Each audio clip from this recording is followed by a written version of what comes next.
Em relação a essas causas de aumento, nós podemos ter 2, 3, 4 causas de aumento. Você vai ficar aumentando e vai ficar diminuindo. Não tem problema.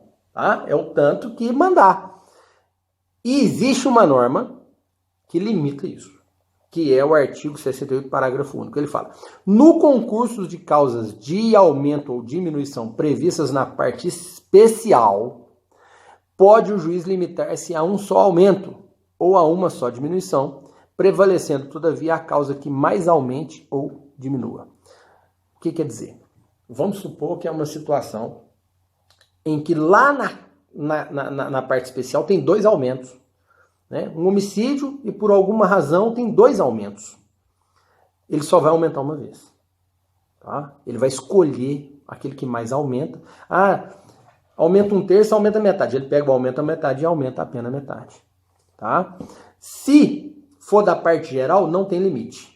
Se tiver 2 aumentos da parte geral, tem que aplicar os 2. Se tiver 2 diminuições da parte geral, tem que aplicar as 2 diminuições. Tá? Então, aumento e diminuição da parte geral aplica tudo que tiver.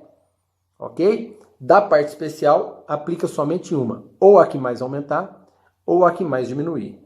Lembrando, na terceira fase da aplicação da pena, pode passar do máximo e pode ir aquém do mínimo. Atenção que lá no momento da primeira fase, que o juiz virar e falar assim, ó, ele possui maus antecedentes.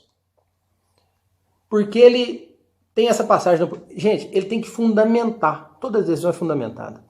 Ele tem personalidade voltada para o crime. Ele tem que fundamentar. Porque se ele fundar equivocadamente, você vai corrigir isso em sentença. Só a título de exemplo, né, a súmula 444, anota aí, súmula 44 do STJ, fala que é vedada a utilização de inquéritos policiais e ações penais em curso para agravar a pena base. Olha só que interessante. Vem a jurisprudência e ainda coloca uma súmula, coloca a palavra agravar, só para confundir a nossa cabeça. Não é agravante. Ali ele está falando de maus antecedentes. Maus antecedentes são as circunstâncias judiciais. Ok? Não se esqueçam disso. Tá? Vai aplicar conduta social voltada para conduta social negativa. Ô, senhor juiz, por que a conduta social é negativa? Eu queria entender por que é negativo. Não, é porque ele brigou. Não, fundamenta aí para mim, eu quero saber onde está no processo por que ele é negativo. O juiz tem que fundamentar. 939 da Constituição da República. Toda decisão deve ser fundamentada, ok? Netinho, já que você falou de maus antecedentes, o que é maus antecedentes então? Vamos lá. Maus antecedentes são decisões definitivas, ok? Que não caracterizam reincidência. Então é uma condenação que já transitou em julgado, mas esse crime que você está sendo julgado foi cometido antes dela transitar em julgado. Por isso que não caracteriza reincidência. Aí essa sentença vai poder considerar maus antecedentes. Me fala alguns exemplos aí de circunstâncias atenuantes e agravantes que podem ser compensadas. Vou dar um exemplo para você. É muito comum reincidência ser compensada com confissão. Reincidência sempre é compensada com a confissão, porque elas são tidas como preponderantes.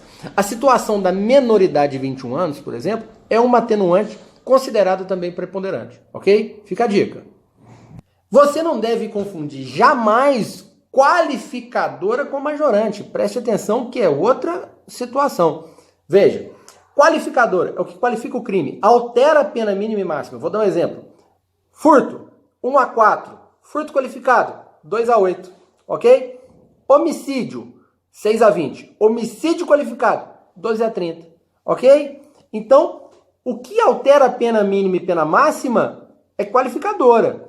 O que consta lá, aumentar de 1/3, aumentar de 1/4, é majorante. Não se esqueça disso. Mas você falou que maus antecedentes é uma situação onde a pessoa já tem uma sentença condenatória do trânsito em julgado que não sirva como reincidência. Ok? Beleza. Imaginemos que ele tem 2 sentenças e depois dessas 2 sentenças transitadas em julgado ele cometeu um crime.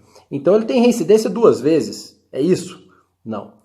Você vai aplicar uma como agravante de reincidência e você vai aplicar a outra como maus antecedentes, tá? Você pode pegar uma sentença e colocar como maus antecedentes e pegar uma das sentenças e colocar como reincidência, tá? Essa é uma situação que, inclusive, acontece com muita frequência.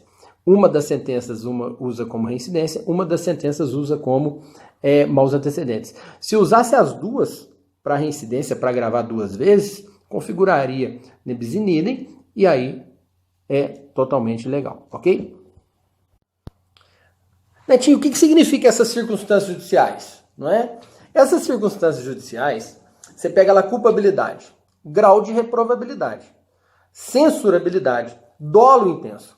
Quanto mais reprovável, vai ser mais desfavorável, ok? E aí você vai colocar ou como favorável ou como desfavorável na hora de analisar a pena base. Depois de culpabilidade, vamos usar lá antecedentes. Súmula 444 do STJ, já falei. Antecedentes é quando a pessoa tem uma sentença penal condenatória com trânsito em julgado, ok? E que não sirva como reincidência. Conduta social, o que ele faz? Vai na igreja, é daquele vizinho que caça briga com todo mundo, né? É isso que você vai analisar. E tem que ter dado concreto no processo para o juiz poder ponderar como favorável ou desfavorável. Personalidade do agente. Ele matou, crime violento. Não, o juiz não pode, de maneira alguma, pegar aquele crime, a situação grave, ou que ele é muito ligado ao dinheiro, que praticou furto, ganancioso. Não. Tá? A personalidade é um tema bem polêmico. O legal seria se tivesse até uma situação psiquiátrica, né, para analisar a pessoa. Não tem. Então ele vai ter que buscar dados concretos no processo para ver se ele é uma pessoa voltada para o crime ou não. Muitos juízes pegam as passagens quando a pessoa era ainda menor de idade. Aí tem lá várias passagens pela polícia e ele fala, ele tem a personalidade voltada para o crime. Eu não concordo com isso.